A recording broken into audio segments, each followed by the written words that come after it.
Tsoponelana ao Ambantsy, 3 tapitra ariary ny sarandalana makany Mayotte.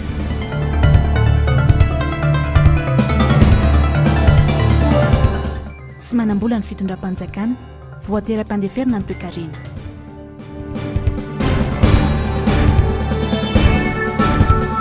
Fanapahana ny MBS ao anatin'ireo boka satellitaire, tena tsy misy ambadika politika tokoa ve? Mankasitraka na ohatrany manaraka ny fahitalavitry ny MBS amin'ny takarivan'ny alarobia fahatelo ny volana May ny taona 2024 ity. Atolotra ny araba tomboky lahy sy tomboky vavy manasanao naraka ny fotoanany vaovao hatramin'ny farany. Pezy ny politika no isantarantsika ny fampahalalam-baovao dia tsy anaiky tetezamita ny atokotiko Madagasikara. Mandeha ny feo amin'izao fotoana izao fa dia iroso amin'ny tetezamita indray isika eto Madagasikara amin'ity taona ity. Misafotifoty ny resaka saingy ho an'ny antoko-tim dia efa nanambarany filohany Marc Ravalomanana tany avaratry ny Nosy fa hitaka hatramin'ny farany fifidianana amin'ity taona ity satria tapitra ny fehim-pitom-piasany ny filoham-pirenena Amperinasa. Asin'Andriamalala, Manora Andriamalala. Iroso amin'ny tetezamita isika eto Madagasikara amin'ny volana Novambra ary efa misy amin'ireo maso vivahiny eto Madagasikara no efa mikasa ny apodiny olony. Izay indray ny feo mandeha amin'izao fotoana izao araka ny loharanom-baovao maro lafy. Saika manamafy avokoa ireo loharanom-baovao ireo fa tsy manambola anaovana fifidianana ny fitondrana ka tsy maintsy irosoana izay tetezamita izay. Ary ny tena manaitra ao anatin'ity vaovao miparitaka ity dia ahatra roa taona izay tetezamita ka saina amboletra atao eto Madagasikara izay. Tsy ho zakan'ny malagasy sy ny toe-kareny Madagasikara intsony nefa izany ary ny tim dia tsy anaiky izany. Amiko manokana aloha dia tsy fotoana ny eritreretina na dia kely akorara ny fidirana tetezamita amin'izao fotoana izao. Satria eto amintsika hatreto dia tsy nisy ady na fifanandrinana teo amin'ny mpisehatra politika na amin'ny rafim-panjakana izay misy. Fa ao anatiny ny antsoina hoe fanomanana fifidianana amin'ny fotoana voatondro ny lalantsika dia ny lalam-pandroenana ny mametra an'izay hoe tapitra ny fehim-pitom-piasan'ny filoham-pirenena dia ilana ny manomana amin'ny fidirana amin'izay fifidianana ho an'izay filoham-pirenena manarak'izay. Ny sary mety iseo zany dia hiteraka ny fitombon'ny fahatrana indray aza ny fidirana ao anatiny izany antsointsika hoe tetezamita izany. Ho an'ny antokotiko Madagasikara manokana dia matoa efa mifantoka amin'ny lafin'ny fidinana ifotony sy ny fanentanana ny olona mahakasika an'ilay fifidianana sy ny fiatrehana ny fifidianana ny antoko dia tsy mieritreritra velively an'izany fidirana amin'ny lafin'ny tetezamita izany. Ary mangataka ihany koa amin'ny mpisehatra politika rehetra mba tsy hiditra amin'izany satria loza ho an'ny firenena izany fantatsika ny zavatra efa niaina n'ity firenena ity tao anatin'ny tetezamita tamin'ny taona 2024. Arak'izany dia miantsona rehetra ifantoka amin'ny fanomanana ny fifidianana amin'ity taona ity ny solomavambahoaka Tim Alain Ratsimbazafi. Manentana hatrany zany ny antokotiko Madagasikara ny mba irison'ny rehetra ny eo amin'ny fitondrana ny mpisehatra politika ny fiarahamonim-pirenena eny fa ny vahoaka malagasy sy ireo tompony andraikitry ny fifidianana toy ny CENI sy ny fitsarana avy momba lalam-pandroenana mba hiaritodika makany amin'ny fitadiavam-baolana amin'izay le hoe anatanterahana ny fifidianana ampilaminana sy ao anatin'ny fanajana ny lalàna rehetra misy ato amin'ny tany sy ny firenena. Isorana manokana ireo izay efa nanao antsoavo amin'ny fifampiresahana mialoha na ny antsointsika hoe dinika nasionaly io na concertation nationale io dia zava-dehibe ny firosoana amin'izany mba ialana amin'izay mety ho disadisa mandritra ny fifidianana na aoriana ny fifidianana. Na inona zava-mitranga tsy maintsy hiatrika fifidianana isika eto Madagasikara. Ny filoha Marc Ravalomanana raha teo dia efa nanambara fa tsy anaiky raha tsy amin'ity taona ity ny fifidianana satria ny lalam-panorenana raha teo no manery izany. Soraty ary amarino ny anaranao ao anatin'ilay fifidianana. Ny vaovaon'ny raharaham-pirenena izay hatrany sy fokontany tsy mitovy firiana politika amin'ny fanjakana ny ambanivohitra Sambava no mitaraina fa iarany antsojay ataony manam-pahefanany an-toerana. Tsy avela hitazona lisy mpifidianana ny tena andra ny fitarainany. Mitaraina mbola tsy nandraika rama ihany koa ny mpiasa ny CLRE ao Ambilombe. Nzava-Andriamaefa, Manora Andriamalala. Misy eo amin'ny endro maro ny fikasan-dratsiny izao fitonana izao ny amin'ny fikonkononana ny Angalabato. Akoatra ireo tsy fahatomombanana maro samihafa hita ao anaty lisam-pifidianana, efa mandeha ihany koa ny antso-jay atao amin'ny resefim-pokotany tsy mitovy firena politika amin'ny fanjakana. Toy izany izao ity tranga iray amazo lehibe ny Fokotany ao Anjamary, komina ambanivohitra Morafeno distrika ny Sambava ity. Tsy avelan'ireo manam-pahefana handray ny lisam-pifidianana ny tenany kanefa dia sefim-pokotany am-perinasa. Ny olona aminay ao zegny magnoloana ilay raharahany politika misy zao. Dia ny lisam-pifidianana voalohany ny le miditra IRD foagna no mahazo mitantagna azy. Fa rehefa tsy IRD dia tsy mahazo satria lasa atao hoe hitako doko asa tsy hitako doko, tsy haiko ny mahatonga izy fa tsy mahazo mitantagna ny lisam-pifidianana satria ny forcegny ny chef de Fokotany sy ny mpitondra jiaby satria mairanay zegny agnatin'ny IRD. Ka tokony miditra amin'ity izy dia tsy niditra za dia tsy mahazo.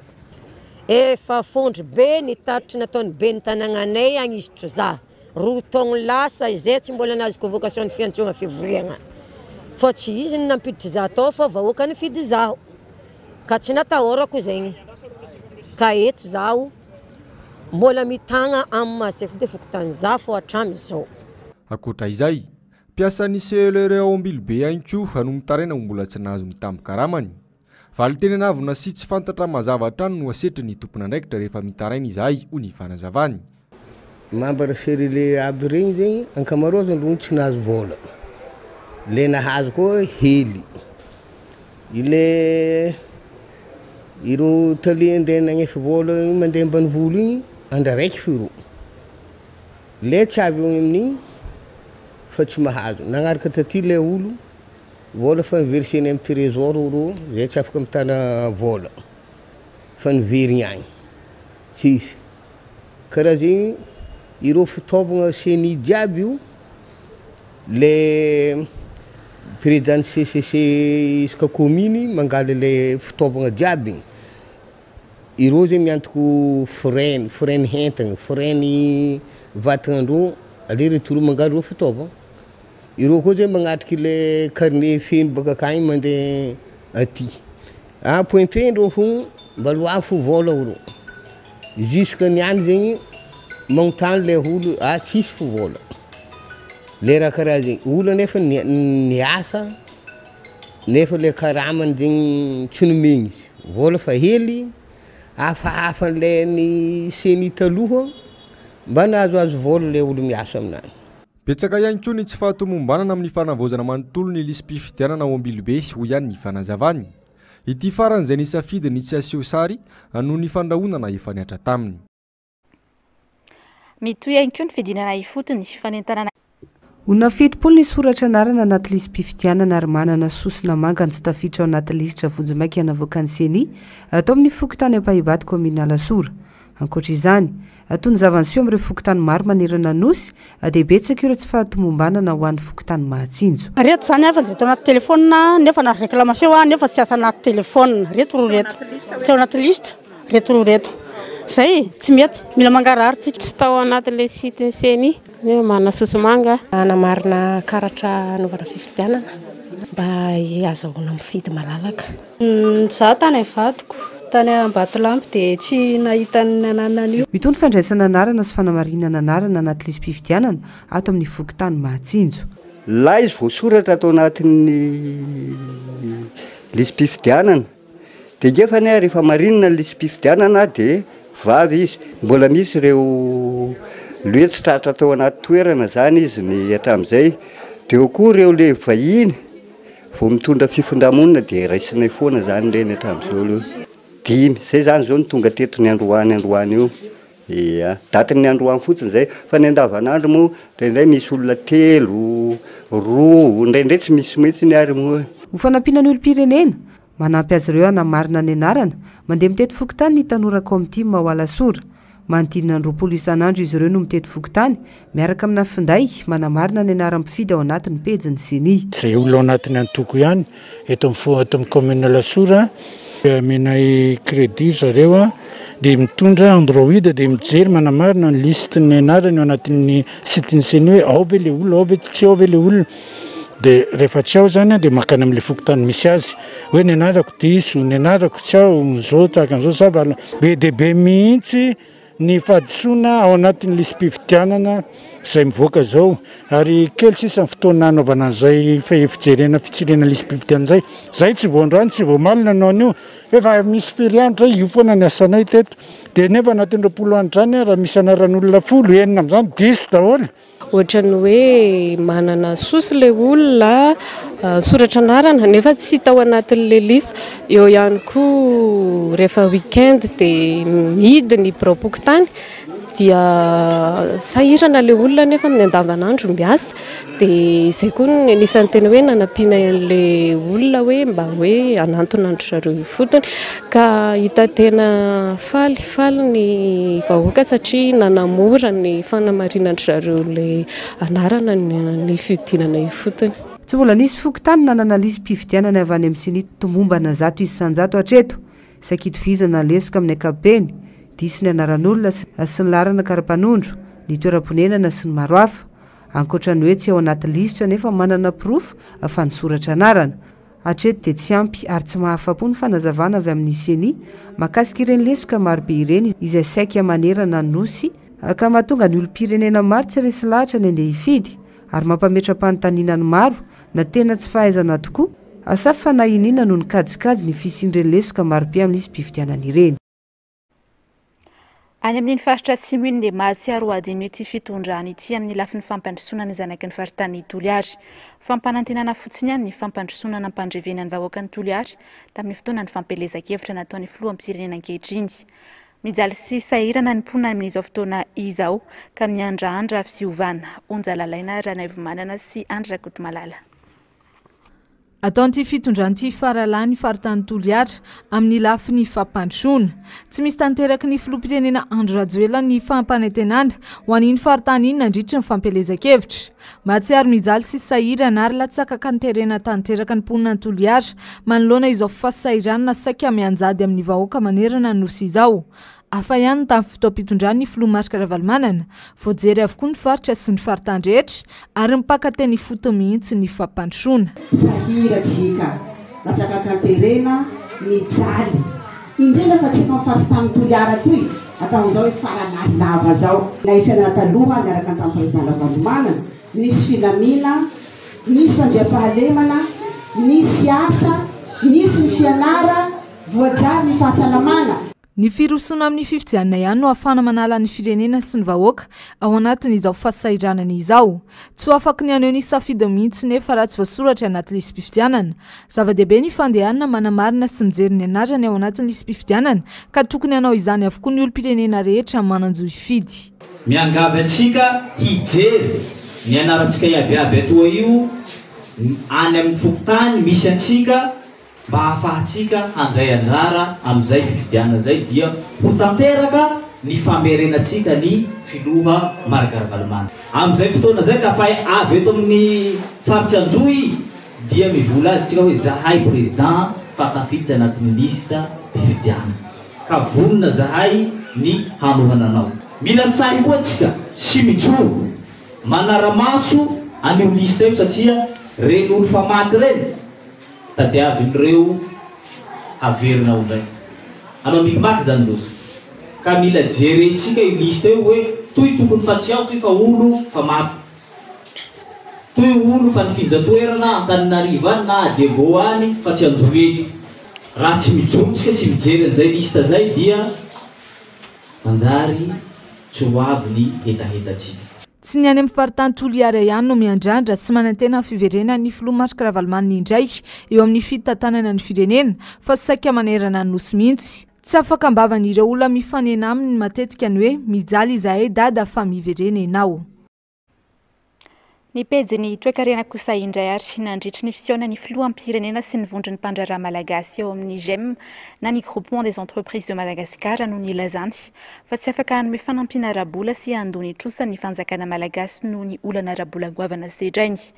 tsy azo eritreretina nefa izany hoe ritra ny kitapo-mbolam-panjakana hoy nambarany mpahay-toekarena Hugues Hadjonson satria manana ny banky fohibe isika izay ahafahan'ny fanjakana mindram-bola.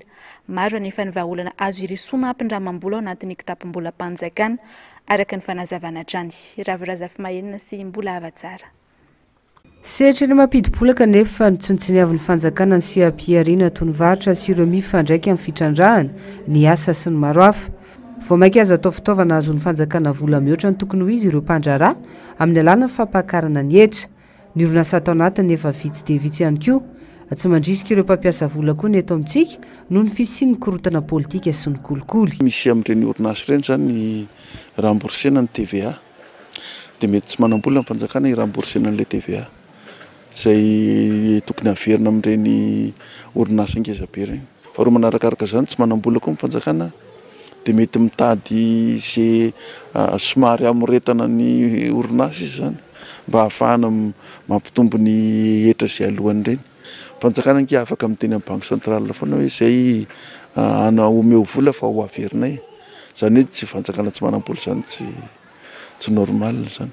Tsy mipetraka ho mpanamora ny fananganana orinasa sy ny fampananana asa ny tompony ndraiky mpanjakana malagasy. Betsaka nefa ny vahaolana afaka irosona ampitomboana ny vola ao anaty kitapo-mbolam-panjakana. Dia amerenana reny orinasa tsy ara-dalàna reny ao amin'ny ara-dalàna ary ny hanomezana asa olona.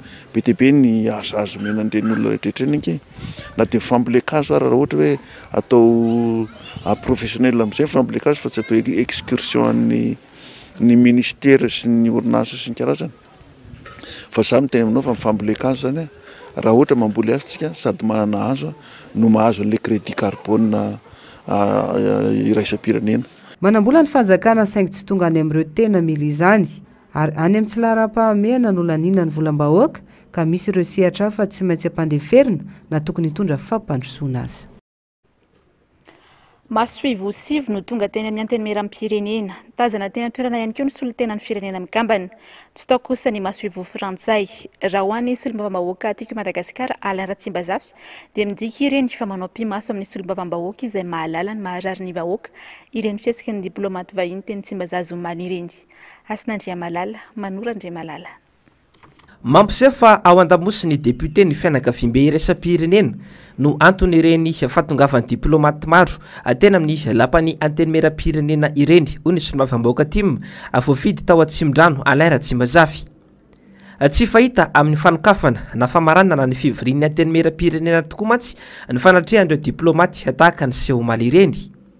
Ny fanindry indrindra raha teo taoriny ny raharaha fitsopam-pitokisana no tereny ny fahefana mpanatanteraka anatsahatra eo fahatongavan'ny diplomaty teny Tsimbazaza io.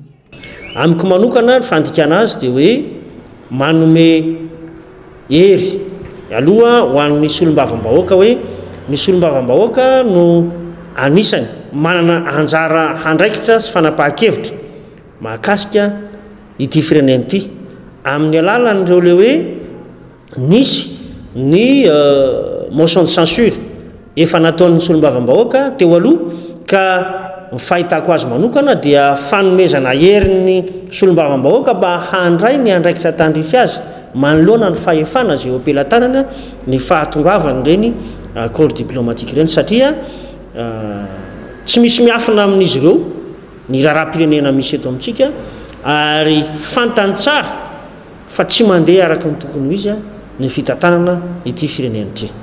Maro dia maro ny resaka mandeha nanivon'ny antenimieram-pirenena eny amin'izao fotoana izao. Azo lazaina fa tena mafana ny raharaha eny an-toerana na dia samy miezaka ny tsy maneho izany ampahibe-maso aza ireo solombavam-bahoaka noho ny antony maro samihafa. Ny azo inona sy tsy azo kosehana aloha dia efa misy solombavam-bahoaka 500 no tsy mankasitraka intsony ny governemanta ka mety hiteraka hatrany amin'ny fanonganana ny sezan'ny filoham-pirenena mihitsy izany. Andrasana araka izany ny toy n'ity raharaha ity.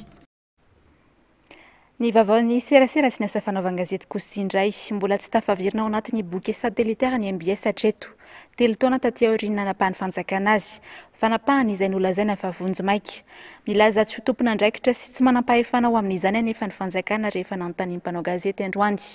Milaza ho tsy mahefa izany ihany koa ny fitsarana na dia efa nampiakatra ny raharaha aza ny tetonivon'ny MBS. Javandre Mahefa, Tahiriny Aina. Ny 5 febroary taona 2024 hanonotapahana tsy nazona lefa intsony sy atao anatin'ireo fahita lavitra ampitaina amin'ny zanabolana atony ny Canal Plus, ny Star Times ary ny Parabole ny fandarana rehetra teto amin'ny MPS. Fanapahana vonjomaika no dido ordonnance navoaka ny fitsarana ambaratonga voalohany atao arian'ny fitoriana napetraka ny direction de la législation et du contentieux eny anivon'ny primature. Kanefa mandrakandroany dia mbola tsy niverina ao anatin'ny Canal Plus na ny Star Times na koa ny Parabole ny MBS. Rehefa nanontaniany mpanao gazety momba io raharaha io moa ny ministra ny serasera sy ny kolotsaina androany dia toy izao ny navaliny. Nahoana kosa tompony mikasika an'ireo fitarainan'ireo aina manjery mba hiditra ao anatin'ny Canal Sat sy ny tariny raisika ohatra zao ny TV sy ny MBS zao ny esorina atao mitaraina te hiverina nefa tsy mety tavaverina. Za koa zao efa ela be mihitsy mba nangataka te hiditra ao ny radio ako fa mbola tsy tafiditra hatramin'izao satria tsy misy fahefanana kely azy amin'ny fitondram-panjakana sy ny ministera zany fa le orinasa tsy miankina manana mifandraisana fanapahan-kevitra mikasika an'izany tsy sidira ny ministera mihitsy na kely varay vety azy. Raha anao ambadika politika dia ny anany nampidiriko voalohany. Tsara nefa ny manamarika ho ny mpisolovava Maître Eloara tefy mahefa mijoro fa efa tao anatin'ireo bouquet satellitaire ireo ny MBS no nesorina fa tsy vao angataka tahaka ireo aina manjery sasany. Hita ho miala ndraikitra ny fanjakana ho ny fanazavana satria tamin'ny alalan'ny requête nataon'ny fanjakana no nahafahan'ny fitsarana mamoaka ny didim-pitsarana nampiato ny fandarana MBS atao anatin'ireo bouquet satellitaire ireo. Raha hoe tsy tompona ndraikitra manao ahoana moa zany satria ny olana amin'io MBS io amin'izao fotoana izao dia lasa ohatrany hoe mifanipy baolina ny tompona ndraikitra. Samy milaza fa tsy tompona ndraikitra amin'io dia alao azavaina amin'ny mpijery sy ny mpieno ny radio télévision MBS fa hatramin'ny 5 février taona 2024 no tapaka tsy nandeha intsony tao amin'ireo bouquet satellitaire voalaza tao ny fandaharan'ny MBS. Dia nandeha ny société MBS nandady rary ny tompona andraikitra tao amin'ny MBS tamin'izany fotoana izany nanantony an'ireo bouquet satellitaire ireo inona ny antony tsy nandefasanareo ny fandaharan'ny MBS ao aminareo nefa ianareo tsy nilaza tsy ny informé tsy nanome vaovao fa tonga dia tsy hita fotsiny le izy teo nagagandrehetrarehetra dia tamin'izany fotoana izany nilazan'ireo tompona andraikitra tao amin'ireo bouquet satellitaire voarazantsika ireo no hoe misy didim-pitsarana tonga eto aminay izay mampiato vonjomaika ny fandefasana ny fandaharan'ny MBS amin'ireo bouquet satellitaire ireo. Tamin'izany moa rehefa nijerena ilay izy dia nisy ordonnance sur requête izay ala requête ny fanjakana malagasy tamin'ny alalan'ny DLC. Samy milaza zany amin'izao fotoana zay tsy tompona andraikitra amin'io zay ohatr'izao dia azavaiko tsara zay fa lay ordonnance sur requête izay nataon'ny État malagasy izay mitondra ny laharana numéro 1185 du 5 février 2021 dia à la requête ny DLC izay me représenté ny État malagasy na misolo tena ny fanjakana malagasy. Zay zany tsara mariny zay ary tsara zavainy zay. Milaza ho tsy mahefa ity raharaha ity moa ny teo anivon'ny fitsarana taty aoriana rehefa nampiakatra ny raharaha ny MBS. Toe-javatra izay mampamentra-panontaniana ho ny fanazavana. Nanao recours moa zany ny MBS mahakasika ny ordonnance sur requête io dia ny valitenin'ny fitsarana taty aoriana indray rehefa natao zay recours zay dia hoe incompétent na tsy mahefa ny fitsarana mahakasika an'le raharaha. Dia gaga zay satria nahefa ny fitsarana. Raha ohatra ka nanakatona nanala ny MBS tao anatin'ireo bouquet satellitaire ireo fa par rapport amin'ilay recours na lay fampiakarana nataon'ny MBS dia incompétent indray izy. Eo zany mahagaga zany zay zavatra zay. Fa ny olana raha ny lalàna no jerena dia ny hoe voakitikitika na voatohitohina ny tombontsoa ny société MBS izay nanao fifanarahana tamin'ireo bouquet satellitaire ireo na ataontsika hoe contrat privé tamin'ireo bouquet satellitaire ireo kanefa dia tsy nisy ny fampiatsoana ny société MBS fa dia tonga dia tikano tsy tikano didiky feza lehibe tsy maintsy tanterahana ity didim-pitsarana ity. Tsy voaja ny principe de droit de la défense sy ny principe contradictoire izay anisan'ny fepetra mifehy ny ataontsika hoe fitsarana raharaham-pitsarana ao anatin'ny tany demokratika. Manana valeur constitutionnelle ireo zavatra rehetra nylazaiko ireo akoatra ny fahalalahana isan-karazany izay voalaza ao amin'ny andinin'ny fahafolo sy faraika ambin'ny folo ny lalam-panorenana. Vohitsakitsaka daholo zany zavatra rehetra zany. Eny anivon'ny fitsarana ambony moa ity raharaha ity amin'izao fotoana izao. Nolazaina tamin'izany fa manohitohina ny filaminam-bahoaka ny fisian'ny fandarana miara-manonja ka antony nanapahana ny fandarana MBS atao anatin'ireo bokie satilitaira ireo.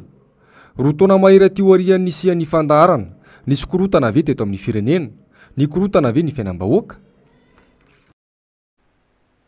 Eo amin'izay lafim-baovao izay hatrany dia tsy nitsahatra ny hemitra ny laharana misy any Madagasikara raha ny resaka fahalalana asa fanaovan-gazety izay no resahina. Lafin-javatra maro no mila fanajarana na eo amin'ny lafiny lalàna izany na amin'ny fandraisana fanapahan-kevitra. Androany fa 3 volana May no andro maneran-tany ho an'ny fahalalana asa fanaovan-gazety ary nanamarika izany isika teto Madagasikara. Nzavandre Mahefa sy Tahiry Niainatrany. Ny hemitra amin'ny laharana faraika amin'zato tamin'ireo firenena 20 i Madagasikara tamin'ity taona ity amin'ny fahalalany ny asa fanaovan-gazety raha nitatitra navoaka ny Reporters sans frontières. Izany hoe avery laharana 3 raha toka fa 7 tamin'ny taona lasa. Antony maro no mahatonga io fitotonganana io ho ny fanazavana. 3 taona zay ny hemitra fontsika satria misy ny ezaka vita, misy ny ezaka natao fa misy foana koa ny zavatra mbola mijanona. Ohatra hoe ny MBS. MBS zao mbola tsy mahazo mandeha amin'ny bouquet satellitaire. Va misy koa ny télévision sasany koa ny te mba hiditra amin'ireny. Nefa henoko toa hoe tsy misy sakana tsy mamelana azy afaka hiditra amin'ireny. Misy koa lalàna la loi sur la communication médiatisée zay navoazana tamin'ny 2020 no miteny hoe mahazo manao era Madagasikara amin'izay zao ny télévision sy radio tsy miankina fa ny ARCM misy autorité zany mamely alalana ARCM. De anaty lalàna io miteny hoe hoatsanga anatin'ny 2 taona io ARCM io tamin'ny 2020 zao efa 2023 ohatra mbola tsy mitsangana foana izy le autorité anomehany io alalana ahafahany privé mandeha eraky ny malasa national io zany.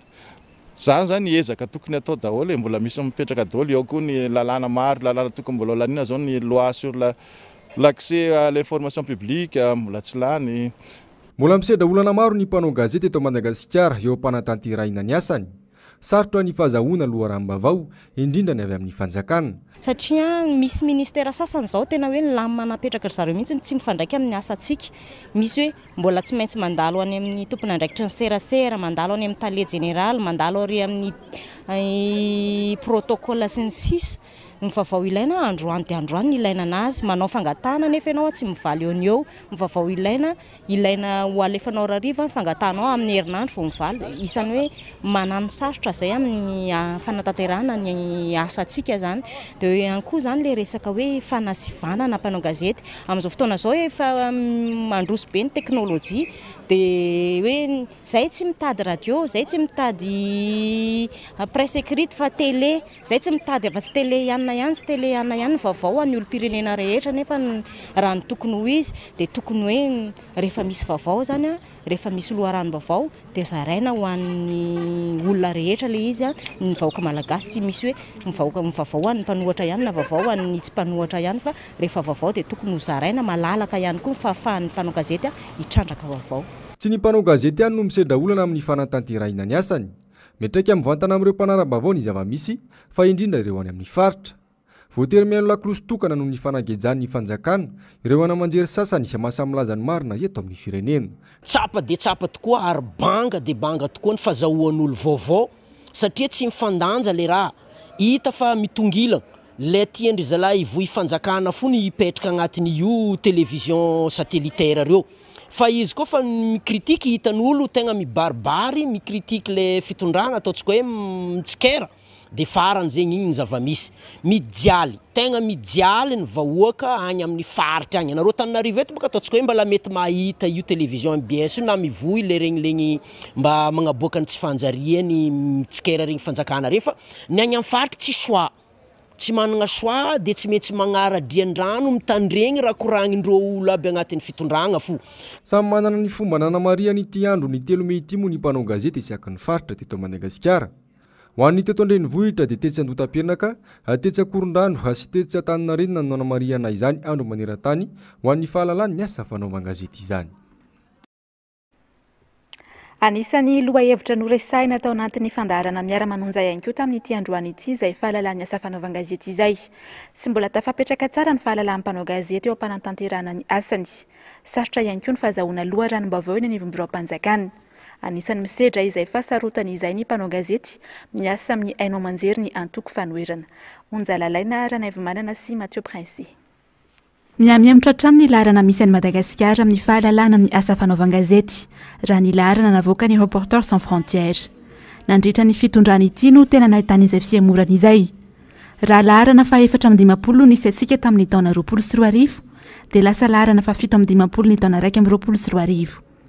Tany amin'ny laharana fa 870 ny taona 2012 ary amin'izao amin'ny taona 2012 izao dia efa any amin'ny laharana fa 100 no misy an'i Madagasikara. Manapirofony tsy fipetrahan'ny fahalalana asa mpanao gazety io fiemorana io. Hatramin'izao dia mbola miady amin'ny fahalalan'ny mpanao gazety na dia efa voafaritra ao anatin'ny lalam-pandrenana azy izany. Mbola tsy azo zany le fahalalana fa mbola miady ny mpanao gazety malagasy miady ny fampiarana malalaka sy tanteraka io fahalalany mpanao gazety io. Tsy ho azy ihany ane zay fahalalany ny asa fanaova gazety sy ny faneho-kevitra zay fa ny tsy fantatry ny fanjakana na ny rafitra paneritery azy tsy azahoany an'izay fahalalana tanteraka zay dia indrindra ny vahoaka malagasy mihitsy. Tsy ny vahoaka malagasy zany no tokony hoe fefenao tsy ahafantajavatra, fefenao tsy ahalala ny vaovao, fefenao tsy ahafantatra ny hoe ahoana ny rafim-pitantanana hitondrana ny firenena, inona ny mety vokatra zay eo amin'ny toetsaina ka ahafahany maka ny fihetsika rehetra entina mampandroso sy mandray anjara ao anatin'ny asa fampandrosoana fa dia rehefa feranao tsy azo hiteny malalaka izy inona moa zany no andrasanao aminy. Sarotra ihany koa ny fakana loharanom-baovao eny anivon'ny birao-mpanjakana ary anisan'ny mahatsapa izay fahasarotana izay ny mpanao gazety miasa amin'ny haino aman-jery amin'ny antoko mpanohitra. Ankoatra izay dia olana sedra ny mpanao gazety eo am-panatanterahana ny asany ihany koa ny antso-jay miatra amin'izy ireo. Monopolizena koa ity akaparement ny famihinan'ny fanjakana malagasy fifehezany ty vaovao ty fa tokony ho liberalizena feheziny ka dia asorony ao anaty boky ny MBS zay zavatra tsy tia no anaovana antso aminareo mahakasika an'izay le karazana sotasota, karazana fingana, karazana atsojaya sy ny sisa maro atao amin'ny mpanao gazety indrindrandrindra ny avaty amin'ny vondrona izay tsy miaradi amin'ny fitondrana na samyjoro manambara ny zavatra tsy mety mitsikera ny zavatra tsy mety eto amin'ny firenena nefa ny tanjony rehetra ny amin'izay dia mbany anovanareo ny fomba famindra akory fa tsy sanatria ny andraisanareo fanapahan-kevitra mba ampidirana ponja ireny mpanao gazety ireny ka amoronana androzao antony maro tsy mitombona izao. Tsy tokony iadiny intsony ny fahalalany asa fanaovan-gazety fa tokony efa hipetraka. Mbola sarotra ny sy ny tena fahalalana marina eto amintsika raha mbola misy ny fitsabatsabahan'ny mpitondra fanjakana amin'ity sehatra ity. Ho any amin'ny faritra kosa indray isika ato anatiny ity toy ny vaovao manaraka ity dia betsaka nitrangana fifindra-monina fitsoam-ponenana mihitsy ao ambanja amin'izao fotoana izao. Mitsom-ponenana maka ny Mayotte sy Afrika ny Kamerony efa misy sirana sambo mihitsy fiondranan'ireo olona ireo. Raha ny fampitam-baovao voaray avy any an-toerana misy mpitandro ny filaminana miara-miasa amin'ny olona tompon'antoka amin'ny fanondranana. Sariny Lenda William, rindran'ny sariny Andra Kotomalala. Ato amin'ny komina Mangirakirana, komina ambanivohitra be manefika Andrefa no misy ny seranana miafina ho an'ny mpitsom-ponenana avy eto ambanja. Mayotte sy Afrika no tena betsaka mandeha. Raha ho an'ny Mayotte manokana, manodidina ny 3 hatramin'ny 4 tapitrisa ariary ny isan'andalana fiampitana. Mitondra olona manodidina ny 70 ny samokely iray ary afenina ny tarehin'ireo mpandeha. Raha ny fijoroana vavolombelona mitsoaka noho ny amafy ny vidim-piainana eto Madagasikara ireo olona ireo.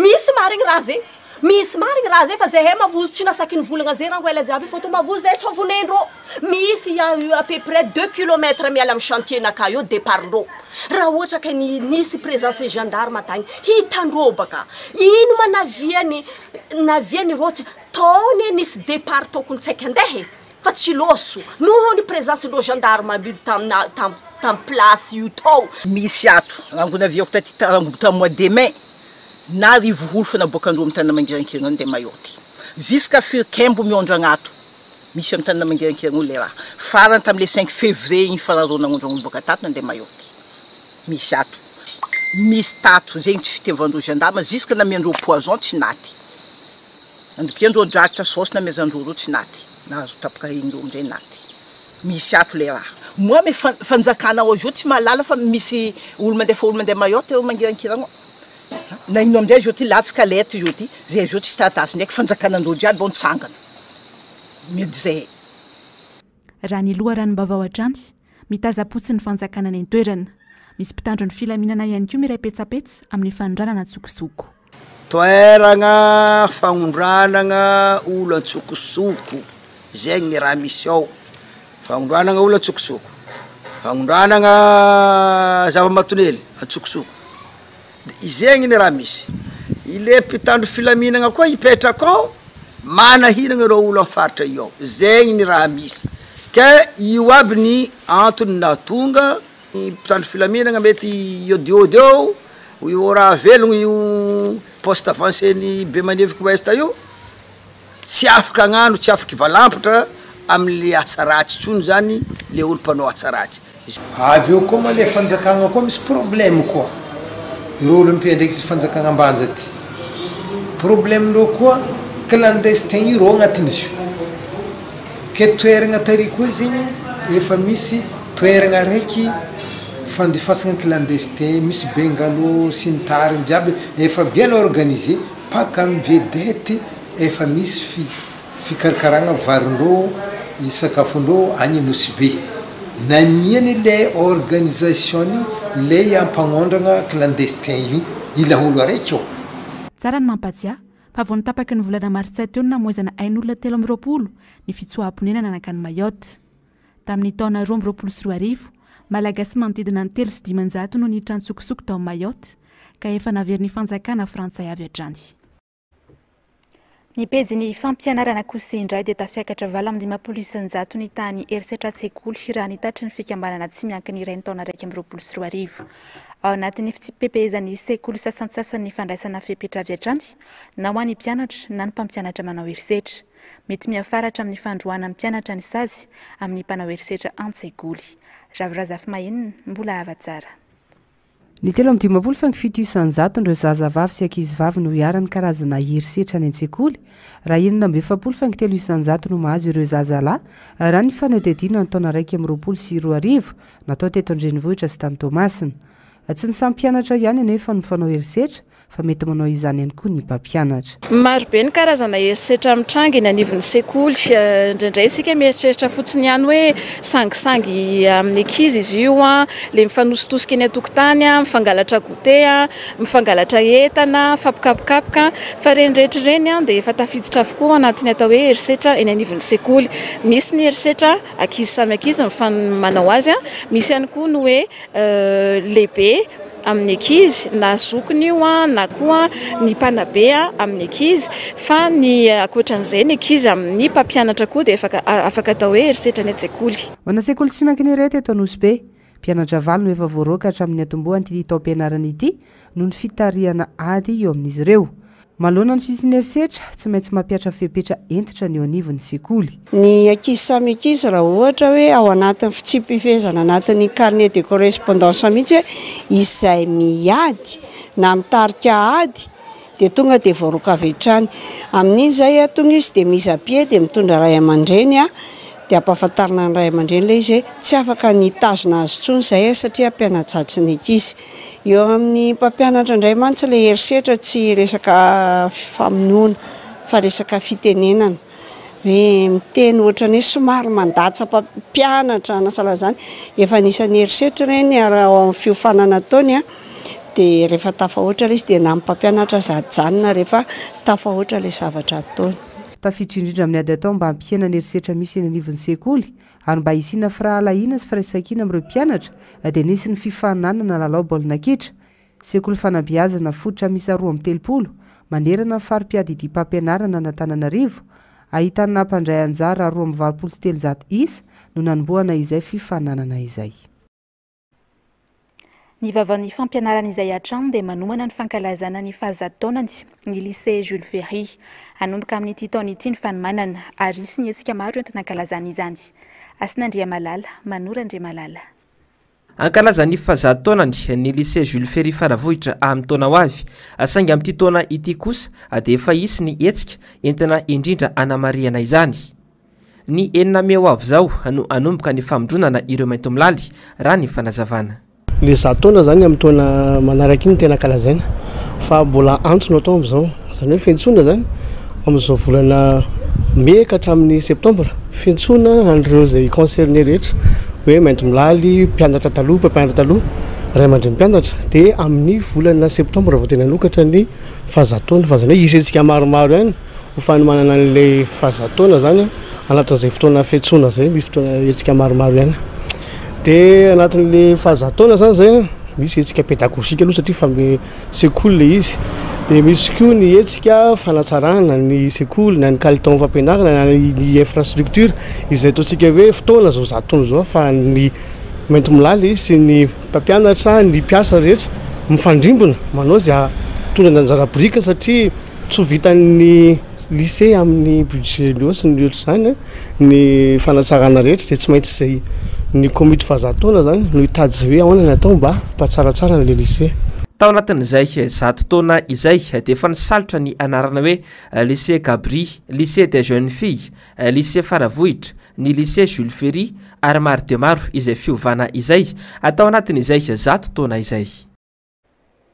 Amaranantsika ny fampahalalam-baovao taky ny mahazatra ny maresaka iray sampidirenena dia nitrangana fanafiana tao amina sekoly iray tao Serbia androany. Tokony ho tamin'ny 7 ora latsaka maraina, olona 7 no fantatra fa namoy ka mpianatra avokoa ny 8 zazalahy tanora 14 taona no fantatra fa nitifitra ary efa voasambotra. Rindrantsary ny Andra Kotomalala. Mpianatra 8 ary gardien iray no namoy io no tatitra vonjy-maika tamin'ny fanafiana sekoly nitranga tao Belgrade tao Serbia androany. Tatitra vonjy-maika avy amin'ny ministera ny antitany. Ankoatra ny maty, mpianatra 9 sy mpampianatra iray ihany koa no naratra. Raha nitatry ny anao manjery ao Serbia, ilay mpampianatra no tifiriny ilay tanora voalohany, avy eo izy nitifitra anjambany. Mbola miady amin'ny fahafatesany ity farany. Efa misokatra ny fanadihadiana amin'izao, ahafantarana ny antony nitifirany ilay tovolahy. Manodidina ny 14 taona ity tovolahy nitifitra ity, efa voasambotra izy raha ny loha ranom-baovao hatrany. Raha ny fampitam-baovao avy any Serbia, nikasany sakana ilay fitifirana ilay mpiambina no nahafaty azy, satria dia nindroso teo alohan'ilay tovolahy. Raha tsy nisy azy, mety hihoatra ny 7 namoy Dia izay ary no manakatona ampejy fampahalalam-baovao tamin'ity alina ity mankasitraka anao hatrany anaraka ny fampahalalam-baovao hatramin'ny farany. Aorian'ny fandaharana Ahoana Marina sy ny fandaharana Global News no anarahantsika ny fandaharana Sahila zao. Aorian'izay kosa no anarahantsika ny horonan-tsary Indiana Jones et le Temple maudit. Manomboka rahampitso, Nzavandrema efindray no tondra amintsika ny fampahalalam-baovao fa ny tena kosa ametraka ny veloma mandrapitafa ho amin'ny manaraka indray tompoko.